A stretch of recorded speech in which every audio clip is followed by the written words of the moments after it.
Got the door closed. Okay, got to get our senator in here. Senator Comrie, thank you for joining us.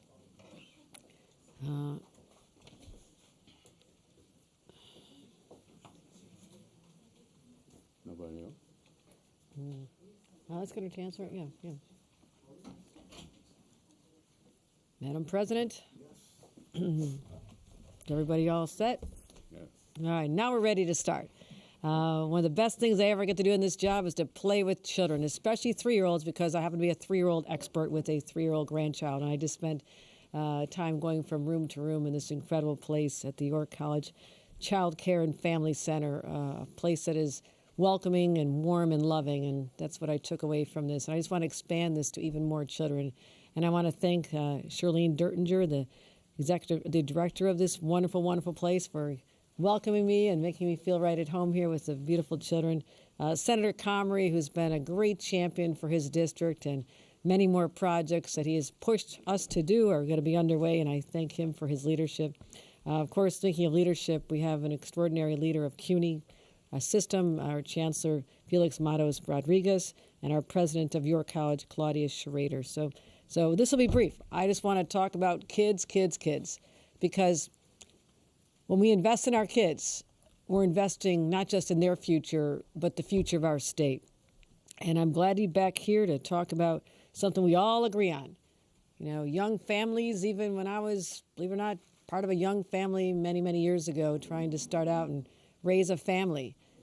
It was hard when we couldn't find childcare that was affordable or just even available, and had to leave a job that I loved. It took me a long time to get to that position, and then I had to walk away from it because my children had to come first. Today, too many families are faced with, number one, do we even have a child? Can we afford a child in this day and age? Or do we put off our careers and our dreams? Or how do we just really make life even harder by trying to manage the cost of the diapers and the formulas and the little clothes that change every 3 months, literally? So I know those struggles personally. And now to see as a grandma, my own kids going through that and their friends, it is hard to say that we have not figured this out in literally generations. But that stops now. We have an aggressive, bold, ambitious plan to make sure that our children are well cared for and have the benefit of early childhood education, but also addressing the cost. I mean, for a family in New York City, right here in Queens, contemplating their own family and paying for childcare, it can be upwards of $26,000 to $40,000 per year per child. It doesn't add up. If you're a minimum wage worker or just starting out in your career, it doesn't work out for you here in New York. And that puts us at a huge competitive disadvantage for lower cost states. I don't want any more families to leave New York. I want them to know this is their home, and we welcome them. We want them to stay. But we have to work as a government to make life more affordable for them, something I've been laser focused on for years.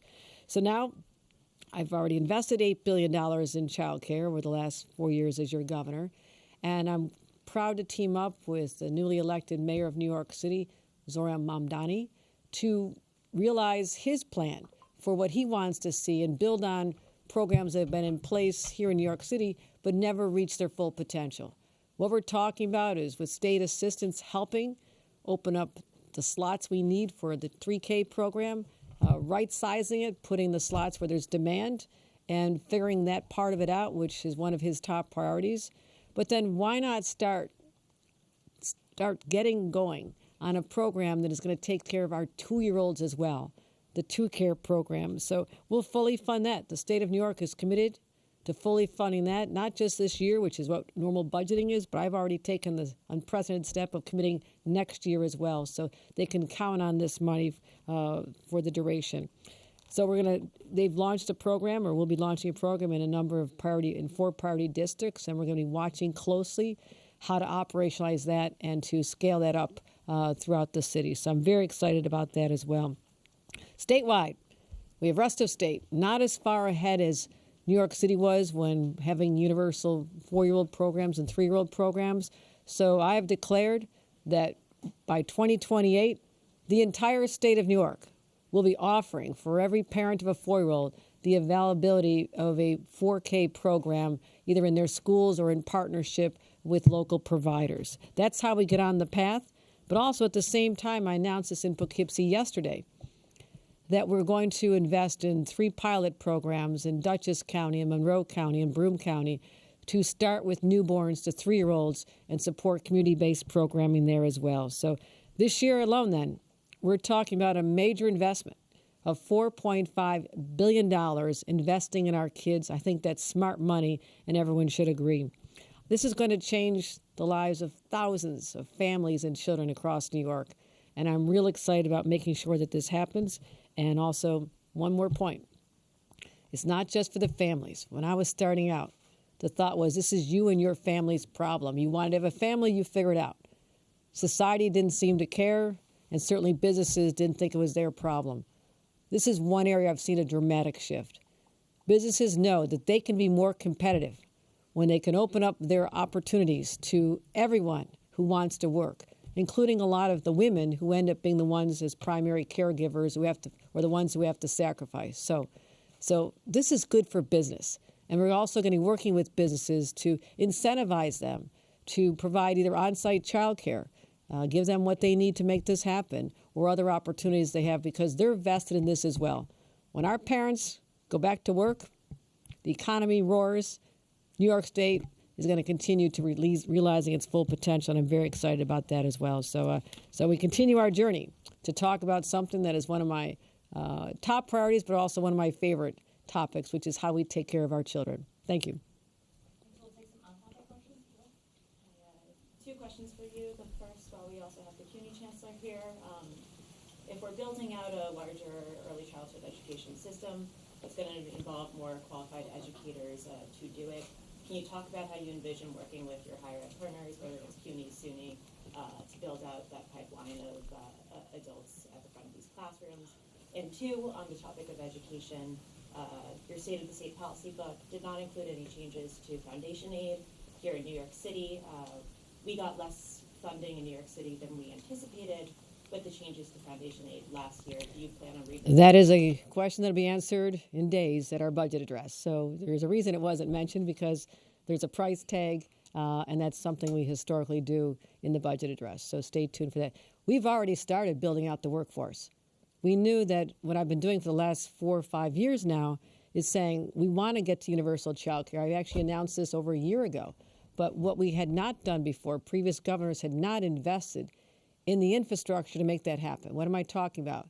The locations. We announced last year $100 million to help build out more capacity, whether it's retrofitting people's homes or larger scale facilities. So job number one is find locations. Number two is the workforce. And that is one of the reasons why education is one of the targeted categories for free community college that we started offering last summer. We have over 11,000 people who've enrolled because of that, 11,000 more than we anticipated. And that is going to at least cover the first couple of years for people who want to change careers. This is for adults age 25 and older, but also those who just want to get involved in this. And I saw an incredible program in Poughkeepsie yesterday where in high-need areas, the moms who want to go to work but can't find childcare, they're the ones being trained to be childcare workers. It was beautiful. So the moms were in the classroom with their own children, but learning a skill that where they can support their own families. So it was brilliant. It's something I talked about since I was lieutenant governor. As governor, I made that happen, and I want to make sure that happens well. So we're very cognizant of the need to have a more robust workforce. In fact, we did bonuses just a couple years ago to stop those from leaving. We shut down a lot, not we, but many facilities were shut down during the pandemic and never, ever reopened. And that's why we're starting behind where we should be. But we'll catch up. Hi there, I have an education question. Bruce Blakeman is in Sunset Park today doing a tour of Asian communities. He's criticizing Zohran Mamdani relating to gifted and talented and related to the Stuyvesant test. Mamdani wants to, considering eliminating certain parts of gifted and talented programs. What's your position on the Sky test? What's your position on gifted and talented? No, this is a matter for the city, but I'm also focused here today on younger children than that. These are talking about, today we're here to talk about preschoolers and how we're going to make sure that we can build the pipeline to be able to make young people eligible for opportunities in the future. Yeah. Questions, anybody? Any other questions on childcare? All right, last call. We'll excuse our friends from the education. Thank you. All right, thank you. Great to see you. Congrats, yes. You're welcome to stay, yeah. I got your back. Okay, you always have my back. You always have my back.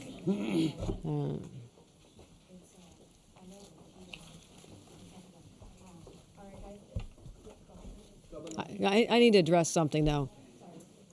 I need to address something.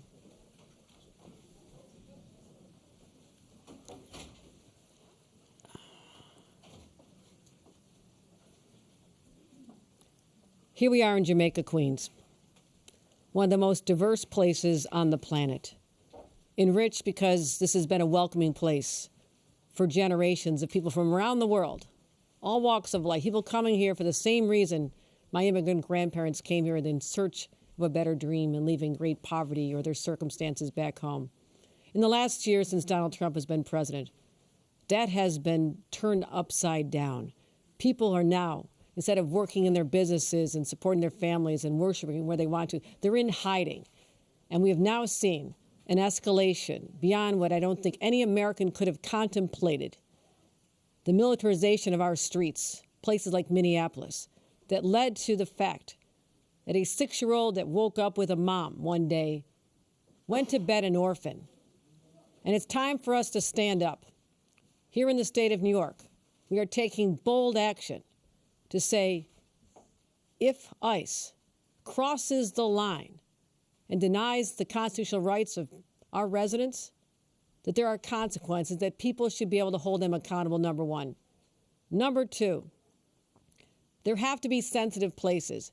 We should not be able to allow ICE agents masked and armed to walk into this child care center in search of a parent or one of our workers, or going to a place of worship or a hospital or other places that we deem sensitive. So in my state of the state, we're saying no more. You may not walk into those places without a judicial order, literally meaning signed by a judge. And lastly, to have just learned that Donald Trump is invoking the Insurrection Act, which means he has given himself the power to deploy American military forces against the people living in this country. It is almost without precedent. There have been incidences in the past, but those are very extreme. And now, that is what we're talking about. So a place like New York, home to immigrants, we cherish their contributions and the diversity that it gives us, is standing up. Thank you. Governor, the National Guard, will you increase or scale down the troops? What I want to do is continue to give the city of New York what it needs to keep driving down crime. We've now been, allocating our National Guard, which we're always here to help with, protecting our other assets, our transportation centers, our airports, et cetera. So we'll talk about where they are, but they've had the effect we wanted. I know there's a lot of concern and anxiety when we first put them in the subways a couple of years ago, but there was more fear that something would happen to individuals on the way to work or their children on the way to school. So having driven down subway crime to historic levels because of a multifaceted approach that included the National Guard at the time, more money for police departments, policing here for the NYPD, cameras everywhere, subway platforms, LED lighting. We've taken all these steps, but I don't want to go backwards. I also don't want to take out the elements that have been working so successfully to keep New Yorkers safe and say mission accomplished, because I'll never say that. Can you talk about Blakeman's comments No, on I'm the sorry. No, we're done. I already got a question asked. Can I ask I didn't get an answer though.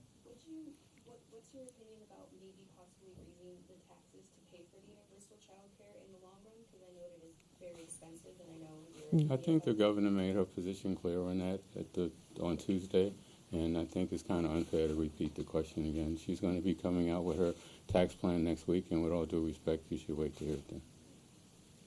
But we have said, because we've managed our finances so well, Yes, I should have said that. we are managing a very large budget.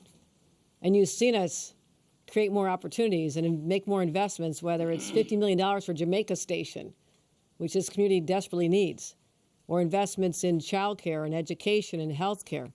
We've been able to do all that because we managed our finances well without raising taxes.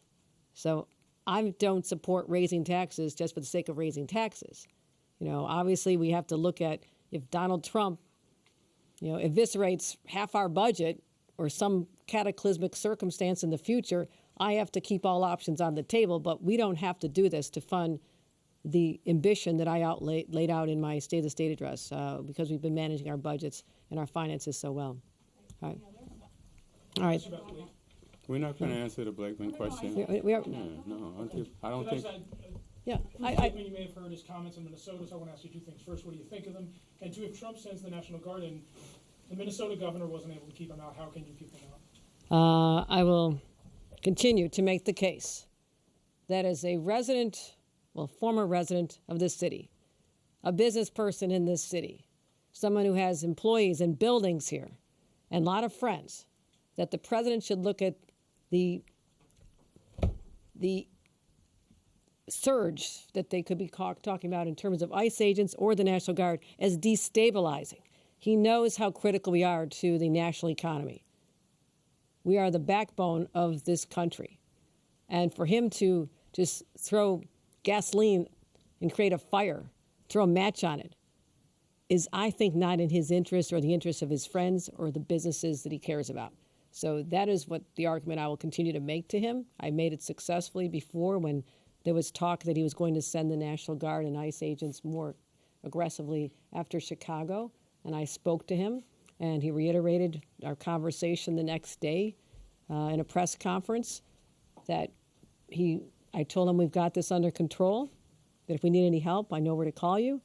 And he said that to the press. So I hope that we're still in that place. If we're not, I will do whatever it takes to protect New Yorkers. Blakeman on Minnesota appearing to side with the ICE agent who killed the woman in the car. That's disgusting. That is disgusting that he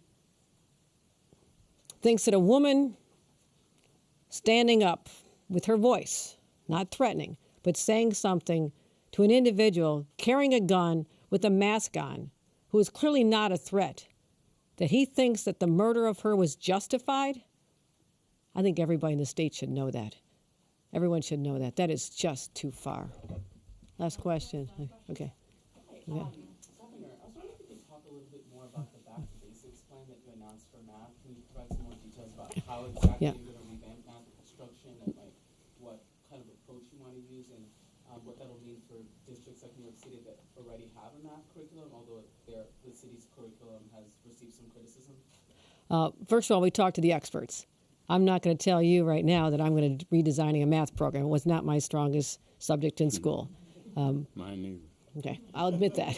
But what we had to do with literacy, there had been a way of teaching literacy that was popularized 20 years ago. But fairly early, it became clear that that was not working. But because it was designated as the policy of the state of New York, every teacher, a young teacher being trained, had to follow that model, and the teachers themselves knew it was not working. And nobody stood up to the status quo and says, this is wrong, we're going to change it, until I did. And as a result, the teachers are delighted, and we're following what other states have done, which is saying that was not a good idea. It was a failed experiment. We're doing it differently, and I think we're going to start seeing better results. I want the same for math. There are new ways to teach math. We have to get updated. We have to just get rid of the junk science around how we teach our kids and focus on tested policies and strategies that work. So I'll be listening, and our state education department will be listening to what is known to work. I want to see the results, and then we'll make sure, as we did last time, we had to make sure there's additional money for retraining the teachers. We did that in the literacy space, but that has gone well. That has gone very well. So we now have a model, and we'll do the same with the math programs. It's important. All right. All right. Thank you, everybody. Thanks for coming out. Go Bills. Go Bills is right. Go Bill.